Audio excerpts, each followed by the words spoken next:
Bismillahirrahmanirrahim. Assalamualaikum warahmatullahi wabarakatuh. Alhamdulillahirabbil alamin. Kita masih diberikan kesehatan oleh Allah Subhanahu wa taala. Kita juga masih diberikan keistiqomahan oleh Allah dalam belajar, walaupun hari ini kita masih belajar melalui virtual. Nah, pada hari ini kita akan belajar bab baru. Ketika kemarin kita sudah belajar tentang Asmaul Husna, kita sudah belajar bagaimana cara mendekatkan diri kita kepada Allah. Nah, hari ini kita akan belajar tentang berbusana. Bagaimana sih sebenarnya berbusana yang baik? Sebagai muslimah yang baik, bagaimana kita harus berpakaian? Nah, kita akan mempelajari di bab ini. Silakan anak-anak persiapkan dulu alat-alat yang digunakan untuk belajar, mulai dari alat tulis, buku, kemudian charger HP, charger laptop mungkin, ataupun laptopnya. Nah, silakan dipersiapkan dulu.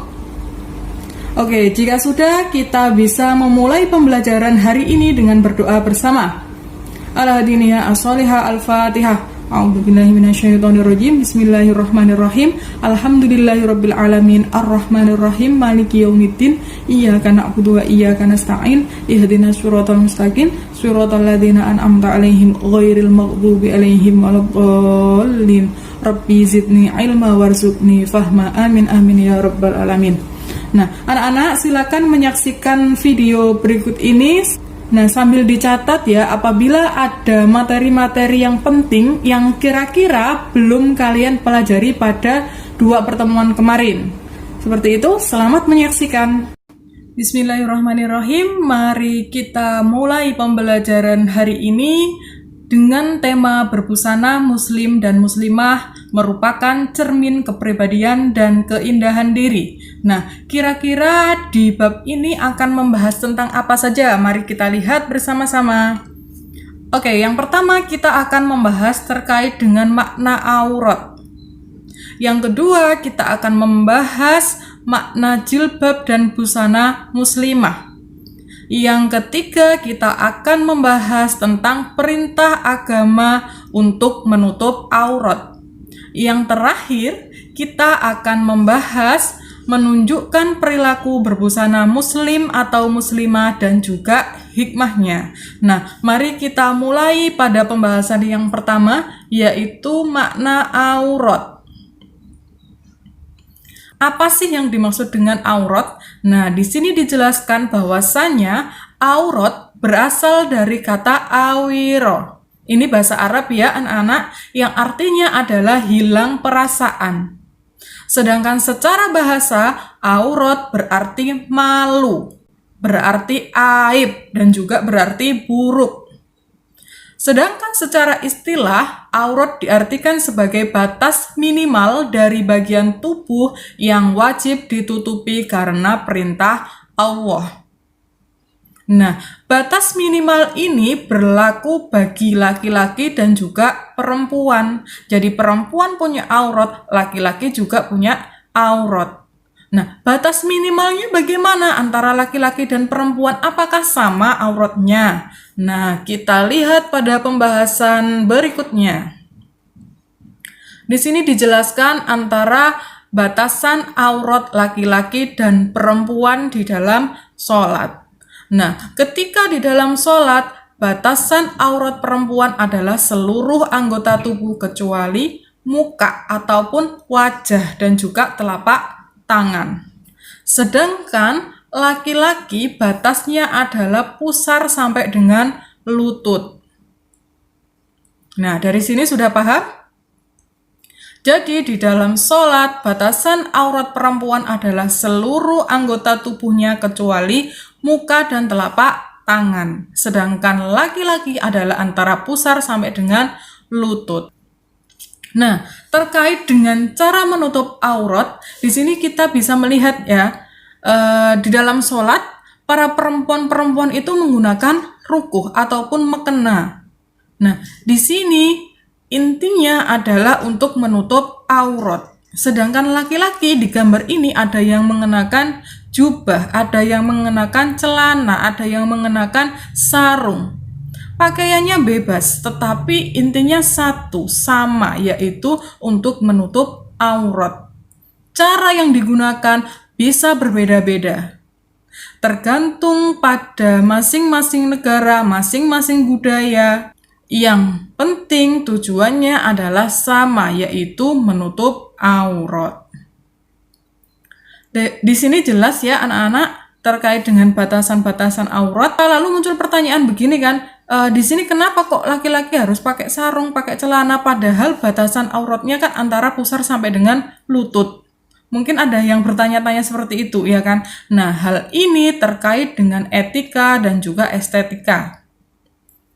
Masa kok iya kita mau menghadap kepada Allah, kita hanya menggunakan batas minimal misalkan. Kan ya etikanya di mana? Nilai keindahannya itu loh tidak ada. Kan tidak pantas kalau kita lihat secara norma sosial itu kan tidak pantas kalau misalkan kita sholat, yang laki-laki loh ya, kalau sholat hanya menggunakan kain yang misalkan dapat menutup antara pusar sampai dengan lutut. Kalau berbicara hukumnya bagaimana? Iya sah-sah saja, wong batasnya memang seperti itu, tapi terkait dengan etika dan estetika itu tidak layak ataupun tidak patut. Seperti itu. Selanjutnya, kita akan belajar terkait dengan makna jilbab. Nah, di sini jilbab secara etimologi diartikan sebagai pakaian yang longgar untuk menutupi seluruh tubuh perempuan kecuali muka dan kedua tangannya. Jadi dalam bab ini jika nanti berikutnya ada ayat Al-Quran ataupun hadis yang ada terminologi jilbab atau ada diksi jilbab, maka yang dimaksud di sini jilbab adalah pakaian longgar yang digunakan muslim atau muslimah untuk menutupi seluruh bagian tubuhnya. Seperti itu ya. Nah, jilbab di negara Arab dikenal dengan istilah khimar. Biasanya orang-orang Arab menggunakan jilbab yang bentuknya sangat lebar dan juga dengan cadar. Nah, ini terkait juga dengan kebudayaan yang ada di sana, juga berkaitan dengan lingkungan. Yang kedua, di barat, jilbab dikenal dengan istilah veil. Sedangkan di Indonesia, seperti yang kita pakai sehari-hari seperti ketika kita di sekolah, ketika kita berpergian, nah bentuk jilbabnya orang Indonesia ya seperti itu. Kita sering menyebutnya dengan kerudung, ada yang menyebutnya jilbab, ada yang menyebutnya hijab. Nah, itu istilah-istilah populer yang ada di Indonesia. Ini saya sajikan sebuah kasus ya, silakan nanti anak-anak komentari, anak-anak jawab di kolom komentar. Hari ini kita melihat berbagai macam jilbab sudah mengalami modernisasi. Hari ini jilbab banyak digunakan untuk fashion. Nah, silakan anak-anak komentari apakah hari ini jilbab itu fungsinya lebih dominan ke fashion ataukah ke perintah agama untuk menutup aurat. Juga sertakan dampaknya. Kalau misalkan jilbab itu lebih kepada fashion, dampak positifnya apa? Dampak negatifnya apa? Kalau jilbab itu sebagai sarana untuk menutup aurat, kira-kira dampak positifnya apa? Dampak negatifnya apa? Nah, silakan masing-masing dari kalian bisa berkomentar di kolom komentar YouTube. Kita lanjutkan ya. Di sini selanjutnya kita akan berbicara terkait dengan busana muslimah. Pembahasan kita kan yang kedua tadi tentang pengertian jilbab dan pengertian busana muslimah. Tadi yang dimaksud jilbab adalah pakaian longgar yang digunakan untuk menutupi seluruh tubuh kita, untuk menutup seluruh aurat kita. Nah, yang dimaksud busana muslimah adalah pakaian yang dipakai oleh perempuan yang dapat menutup aurat yang diwajibkan agama. Gunanya untuk kemaslahatan dan kebaikan bagi wanita itu sendiri, serta masyarakat di mana ia berada. Nah, busana muslimah yang baik yang bagaimana? Nah, kalian bisa melihat itu di gambar, ya kan? Walaupun di gambar itu menggunakan jilbab, tapi gambar-gambar itu masih terlihat fashionable, masih terlihat cocok untuk anak-anak muda bahkan, ya kan? Nah, di sini intinya berbusana muslimah yang pertama pakaiannya haruslah longgar. Kemudian tidak nerawang atau tidak tipis. Tidak terlihat lekukan-lekukan badan. Di sini adalah 3 syarat utama berbusana muslimah. Nah, kenapa sih kita kok harus berbusana muslimah? Kenapa toh kita harus berpakaian yang sopan? Nah, ini terkait dengan yang pertama adalah untuk kebaikan diri kita sendiri. Kalau kita berpakaian yang baik, kita berpakaian yang sopan, otomatis kan kita akan merasa nyaman. Diri kita akan merasa nyaman. Nah, lingkungan kita juga akan merasa nyaman. Selanjutnya terkait dengan perintah menutup aurat. Nah, perintah menutup aurat datang dari Quran surat Al-Ahzab ayat 59. Di sini dijelaskan, Bismillahirrahmanirrahim, ya ayyuhan nabiyyu kulli azwajika wa banatika wa nisa'il mu'minina yudnina 'alaihinna min jalabihin. Dzalika adna ayyurafna fala yu'dzain. Wa kana Allahu ghafurur rahima. Artinya, hai Nabi, katakanlah kepada istri-istrimu, anak-anak perempuanmu, dan istri-istri orang mukmin, hendaklah mereka mengulurkan jilbabnya ke seluruh tubuh mereka. Yang demikian itu supaya mereka lebih mudah untuk dikenal, karena itu mereka tidak diganggu. Dan Allah adalah Maha Pengampun lagi Maha Penyayang. Quran Surat Al-Ahzab ayat 59. Nah, kandungan ayat ini diantaranya adalah yang pertama, perintah kepada Rasulullah untuk menyampaikan kepada istri-istrinya, kepada anak-anak perempuannya, dan kepada istri orang-orang mukmin. Yang kedua adalah perintah untuk menutupkan jilbab ke seluruh tubuh mereka. Nah, kita kembali kepada diksi yang tadi yang sudah saya jelaskan, bahwasanya yang dimaksud jilbab di sini adalah pakaian longgar yang bisa menutupi seluruh tubuh kita ataupun seluruh aurat kita. Nah, perintah yang ketiga adalah apa? Agar orang-orang tersebut, orang-orang yang mengenakan jilbab tersebut mudah dikenali dan tidak diganggu. Nah, ayat ini ada asbabun nuzulnya. Kira-kira anak-anak sudah tahu apa belum? Apa yang dimaksud dengan asbabun nuzul? Nah, yang dimaksud dengan asbabul nuzul adalah sebab turunnya ayat.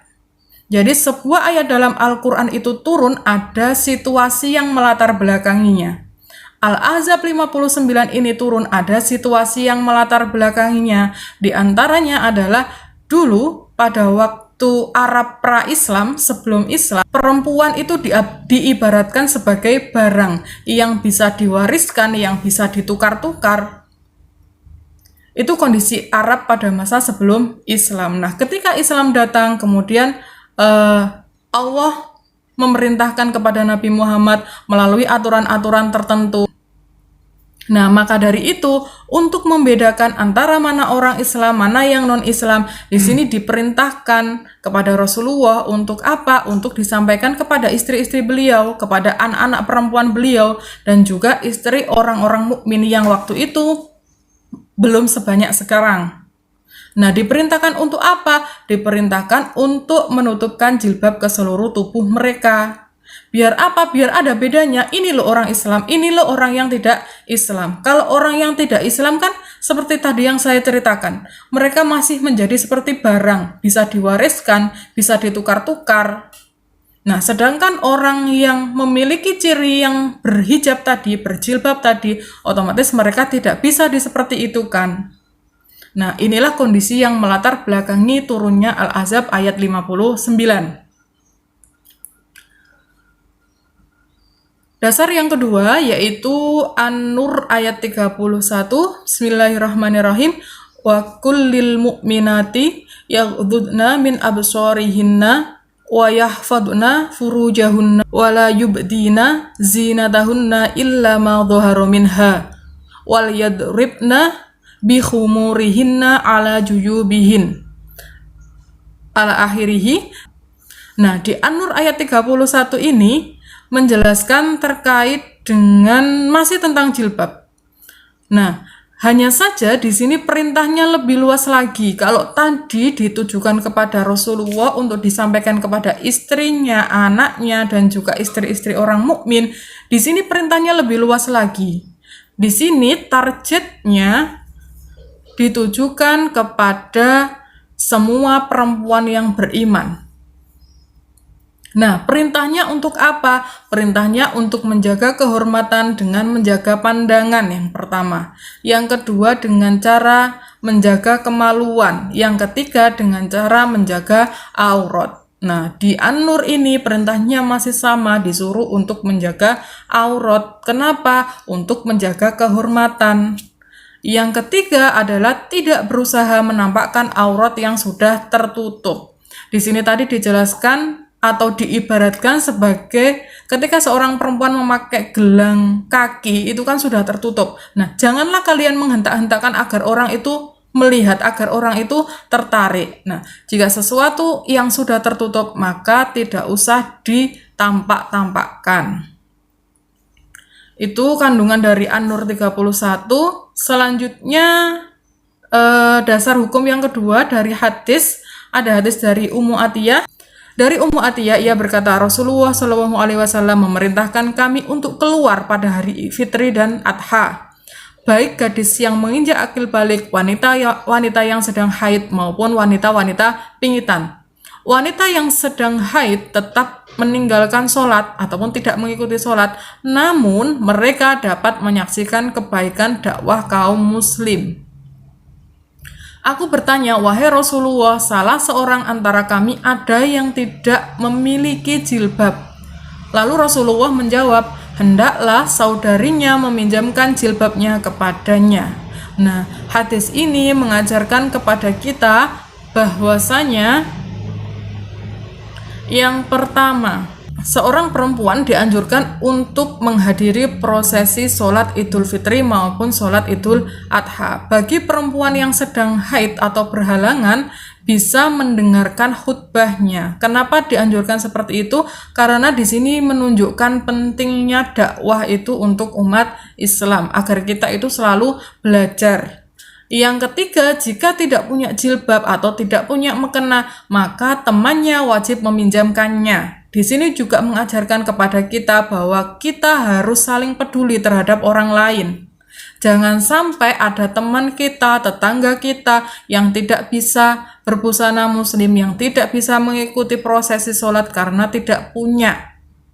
Nah, kita sebagai orang yang mampu, orang yang punya, kita bisa meminjamkan atau malah kita bisa memberikannya. Nah, jadi hadis ini juga melatih tentang kepedulian sosial. Ya, tidak hanya menutup aurat, tidak hanya mempedulikan diri kita sendiri, tetapi kita juga harus peduli terhadap orang lain. Selanjutnya adalah hadis yang diriwayatkan dari Aisyah radhiyallahu an, bahwasanya Asma binti Abu Bakar masuk menjumpai Rasulullah dengan pakaian yang sangat tipis. Lalu Rasulullah berpaling darinya dan berkata, "Hai Asma, sesungguhnya jika seorang wanita sudah mencapai usia haid ataupun sudah masuk akil balik, maka tidak layak terlihat kecuali ini dan ini." Sambil Rasulullah itu menunjuk wajah dan telapak tangannya. Hadis riwayat Abu Daud. Nah, kita masuk di pembahasan yang terakhir, yaitu menunjukkan perilaku berbusana muslim dan muslimah dan juga dengan hikmahnya. Nah, yang pertama, bagaimana sikapnya? Sikap kita, sikap seseorang yang sudah berbusana muslim atau muslimah, yang pertama harus sopan santun. Kita harus bisa menjaga sikap kita, sikap sopan santun kita. Kemudian kita juga harus bersikap ramah tamah. Tidak boleh judes. Yang selanjutnya kita harus bersikap jujur dan juga amanah, karena ini merupakan sifat-sifatnya Rasulullah, kita harus mencontohnya. Lalu gemar beribadah. Selanjutnya gemar menolong sesama dan menjalankan amar ma'ruf nahi mungkar. Inilah sifat-sifat ataupun perilaku yang harus dimiliki oleh seorang muslim ataupun muslimah. Ketika sudah berbusana yang baik, berbusana yang sopan, maka sikapnya pun harus dijaga. Nah, untuk hikmahnya, yang pertama kita bisa merasa dekat dengan Allah. Karena apa? Karena kita sudah menjalankan salah satu kewajiban Allah, yaitu menutup aurat. Nah, ketika kita sudah menjalankan salah satu perintah Allah, otomatis batin kita menjadi tenang. Kita terhindar dari gangguan-gangguan. Kan berbeda antara perempuan yang menggunakan baju-baju yang terbuka dengan perempuan yang menutup auratnya, itu gangguannya akan beda. Lalu yang ketiga, menjadi wanita yang terhormat. Yang terakhir adalah cermin dari kepribadian. Kalau bajunya sudah sopan, diharapkan kepribadiannya juga akan baik, seperti itu. Nah, untuk materi ini, silakan anak-anak pahami semuanya. Jika ada sesuatu yang kurang jelas, silakan anak-anak bisa bertanya lewat kolom komentar ataupun bisa bertanya melalui WA. Seperti itu, selamat belajar. Jangan lupa apa-apa yang penting bisa dicatat di buku catatan untuk bisa dipelajari besoknya lagi. Begitu ya anak-anak, semoga apa yang kita pelajari hari ini dapat bermanfaat baik di dunia maupun di akhirat. Akhirul kalam, wallahul muwaffiq ila aqwamit thoriq. Wassalamualaikum warahmatullahi wabarakatuh.